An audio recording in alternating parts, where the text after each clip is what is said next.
What's up, YouTube? Knight's Edge here again. Got another quick little review of a pretty interesting little knife. This is Kershaw Bel-Air.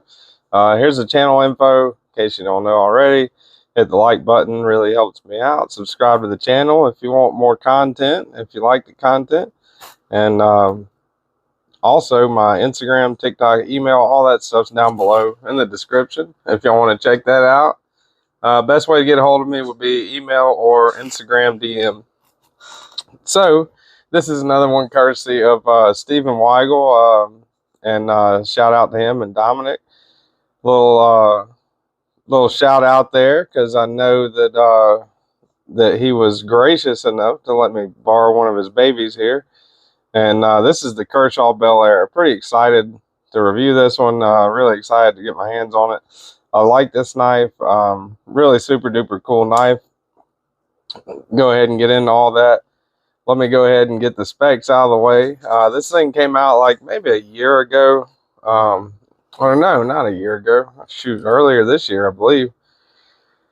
Definitely took the knife world by storm. It's kind of like a competitor that eventually made bug out, as some would say, in the Hogue Deca. So, going all the way to the tip to the end of the handle, you're looking just over 7 inches, right at 7 1/8, maybe. 7 1/16, 7 1/8, something like that. Blade length, you're looking right at 3 1/4. If you want to go from the tip of the blade all the way to where it meets the handle there, 3 inches of cutting edge on this thing. And get out the calibers here. Make sure they're zeroed out. We'll do the thickest part of the spine. I'm at 85 thousandths. That's pretty good. And this is a full flat grind on this one. And thickness behind the edge and 25 thousandths. So not especially thin, but not especially thick either, I wouldn't say. Handle under 0.4 of an inch, so that's good. Nice thin handle, really low profile, kind of, I guess the popular term to use with minimalist knife, you know. Really good little knife as far as that goes. Kind of disappears in the pocket. So let me go ahead and get out some size comparisons here. Got the Spyderco Paramilitary 2, Spyderco Para 3, more along the lines of the size of the Para 3, as you can see there. Well, you can see there if I move it on up, right? Put it within camera view. So, it actually, looking at it, has a little more cutting edge than the Para 3. But overall, the Para 3 is longer, so something to keep in mind. Pretty good ratios there. Get out the Doug Ritter Hogue RSK MK1 and the Hogue Deca. So closer to the Hogue Deca. And Hogue Deca is actually a pretty fair competitor to this knife. I'm probably going to do a versus video one day comparing them maybe. I'd like to have all three at the same time, the Bug Out, the Bel-Air, and the Deca. You know, I have tried all three of them at this point. So there's definite differences in them and definite pros and cons in each one, but they're all fairly similar, fairly similar size, and price range differs a little bit, but not too much. So one more here. Get out the Ontario Knives Rat Model 1, Rat Model 2, closer to the size of the Rat 2, right?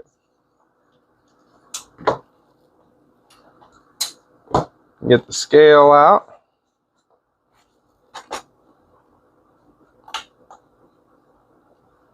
Weight on this bad boy here. So you're looking at Magna Cut blade and aluminum handles on this thing. 3 ounces, what I got right there. Double check. Triple check. All right, 3 ounces. And just to make sure. Yep. All right. So ounce and inch ratio on this thing is absolutely perfect. It's right at the ounce and inch ratio. Actually, it's below it, right? Because the cutting edge is 3 inches. The blade length is a little under 3 1/4. So ounce and inch ratio on this thing's really good, in my opinion, and in a lot of people's opinion, I think. We get out the old blue jeans here. See how this thing carries. That's what it's going to look like when you carry it, which is pretty much just a clip, right? Because it's a deep carry clip. Disappears in the pocket pretty good. You know, that's kind of like the profile you're looking at. Nothing to it. You know, really good deep carry clip there. Kershaw did a standout job of that, I think. I love that pocket clip. Now, you might notice I got a little bit of tape under it, right? So that's because Steven's left-handed. So whenever or before I send it back to him, I'm going to swap it back over and put it here. And you can mount it here just fine too for left-handed carry. I mounted it right-hand carry. I swapped it around for me because I'm right-handed. But Steven's left-handed and no problem there. You know, the knife is 100% ambidextrous. When you look at it, you know, everything's the same on either side as far as I can tell. Thumb studs on each side, the lock, crossbar lock, you can slide it, pull it. You know, this is me operating it left-handed, and I am definitely not an ambidextrous person. So pretty good. You know, I think Kershaw did a great job on that. Definitely a good knife for lefties, just as much as a right-handed person, right? So get out the Torx bits here. Start out with the T8. All right, T8. I'm a little Weehaw driver here. All right, so those have got to be T6s. Pocket, that's captive pivot, so that's good. The pivot's a T8. Pocket clip and body screws, I'm afraid, though, are, yeah, they're T6, which isn't too big of a deal. You know, minimal kind of hardware on this thing. You're not looking at much hardware, so T6 is just kind of a little more dangerous to, you know, not strip out. It's a little harder not to strip them out. So, you know, that would be the benefit if they were all T8. But it's good that the pivot's T8 and it's captive, so that's definitely a good thing. And looking at this, I believe, I definitely know that, yeah, that's T6 too. So it's good they put a Torx option for the thumb studs. You know, I mean, you probably need 2 unless it breaks free easy.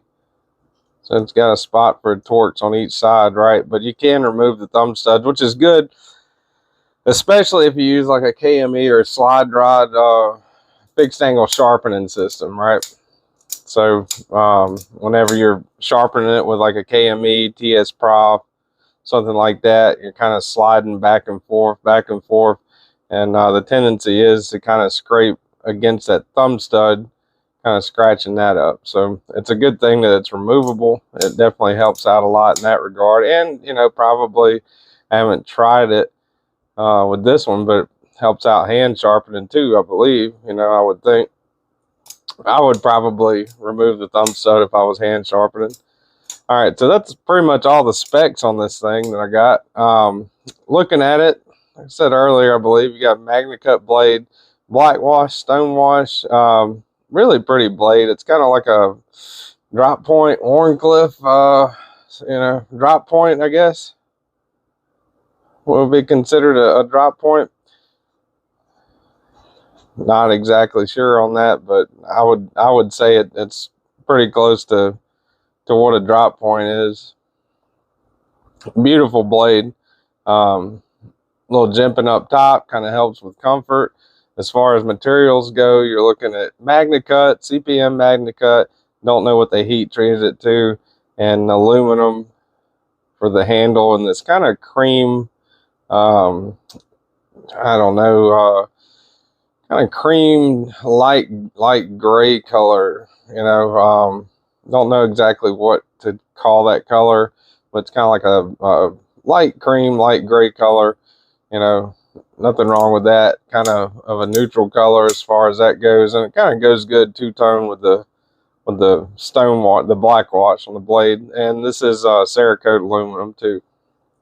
And Kershaw has their Duralock, is what they call this. This is a crossbar lock, really popular nowadays, you know, in case you've been living under a rock for the last, you know, I don't know, however long it's been since Benchmade came out with the axis lock, and especially since the patent ended on the axis lock. Every company, it seems like, is doing a crossbar lock. I have no problem with it if they're done right. And this one, to me, is done right. It's super smooth. It really feels smooth. Just unbelievably smooth. There's no lock stick. There's nothing kind of, you know, it's just, as soon as you pull it back, it's just smooth going. There's no click or catches. It doesn't stick or anything like that. So I really like that. And these things run right now, well, I think since they came out, if they're available, I'm going to link it down in the description. Whether or not it's available, I don't know. Depends on, you know, I guess the availability when this video is posted. But right now, I think they're available. I'm going to post a link in the description, but they go for 150 bucks.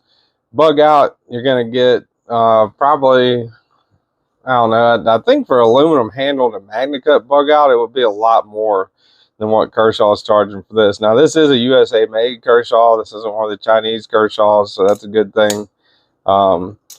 So compared to the bug out, I would definitely say it would be the cheaper. And compared to the Deca, you know, I would, with the Deca, you're getting these kind of hard plastic FRN scales. You know, that's, to me, I would much prefer the aluminum scales that come on the Bel-Air. Now, you can get the Deca significantly cheaper, you know, and I'm saying significantly, but within usually around 20 to 40 bucks or so cheaper. And a lot of times the Decas go on sale too, because they've been out for a minute, so they do go on sale a little more. But this also is a USA made crossbar style lock with MagnaCut blade, so that's, you know, something to keep in mind. But to me, this thing, if you can afford the extra money, and if you're already spending what you're going to spend on the Deca anyway, I would think, you know, you would probably be able to. But I would highly recommend the Bel-Air over the Deca, just because of the smoothness of it. Now, I've disassembled the Deca. I did have a video of that. It was a nightmare. Have not disassembled this thing, and I'm not going to disassemble it because it's Steven's knife, so I don't want to mess it up, even though he told me I could. You know, I kind of want to, you know, I know this action is super smooth, so I don't want to mess with that. There's really no reason to. Running on bearings also. I don't know if I mentioned that or not. But yeah, this is to me, whenever you compare it to a bug out or a Deca, I would personally go for the Kershaw Bel-Air. Really great knife. And like I said, it's a USA made Kershaw. It's comfortable ergonomically. You know, I got all 4 fingers choked back and choked up pretty comfortable too. I mean, you can't get really up with your index, but it's kind of comfortable right there on that little hump right there. You know, so to me, it's super smooth, super great little knife. Ergonomically just fine, feels great, and for what you're getting with the materials with this thing, well worth the price, I'd say. So anyway, I think that's about it. This has been another rambling review, and hopefully you got a little bit of info out of this review and it helped you out if you're kind of trying to decide what bug out-esque, you know, knife to get right now. You know, I would highly suggest this. I really like this one. Great little knife.